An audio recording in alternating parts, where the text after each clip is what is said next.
కథలు ఎలా పుట్టాయో తెలుసుకుందామా? సృష్టికర్త లక్షలు కోట్ల మనుష్యుల్ని సృష్టిస్తున్నాడు. కానీ మానవుని ఆశ మాత్రం అంతటితో తీరలేదు. అందువల్ల అతడు కూడా మేము మానవుల్ని సృష్టిస్తాం అని అంటున్నాడు. దాని పర్యవసానమే మానవుడు సృష్టికర్త సృష్టించిన సజీవమైన బొమ్మల ఆట ప్రక్కన తాను బొమ్మలతో ఆట ప్రారంభించాడు. అయితే అవి అతడు స్వయంగా తయారు చేసిన బొమ్మలు. ఇక అప్పటి నుంచి పిల్లలు కథ చెప్పు కథ చెప్పు అని అడగసాగారు. అంటే భాషతో కల్పిత మానవుల్ని సృష్టించు అని దాని అర్థం. వేరే చెప్పాలా? ఇక అది మొదలు రాకుమారులు, మంత్రి కుమారులు, మహారాణులు, రాకుమార్తెలు, మత్స్యకన్యలు, ముద్దుల రాణులు, రాకాసి రాణులు, అరేబియన్ నైట్స్, రాబిన్సన్ క్రూసోల సృష్టి ప్రారంభమైంది.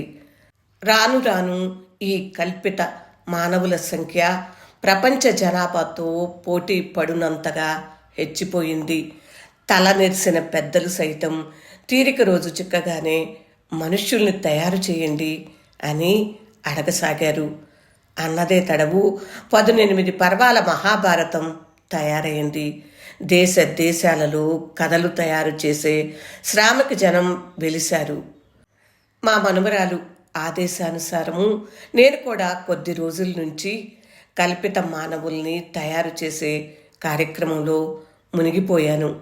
నేను సృష్టించే వాళ్ళందరూ 100కి 100 పాళ్ళు ఆట మనుష్యులే. వాళ్లలో సత్యాసత్యాల సంజాయిషీలేమీ లేవు. కథ వింటున్న బాలిక వయసు 6 ఏళ్ళు, కథ చెబుతున్న నా వయసు 58 ఏళ్ళు. మొట్టమొదట కార్యారంభం చేసింది నేనొక్కడినే.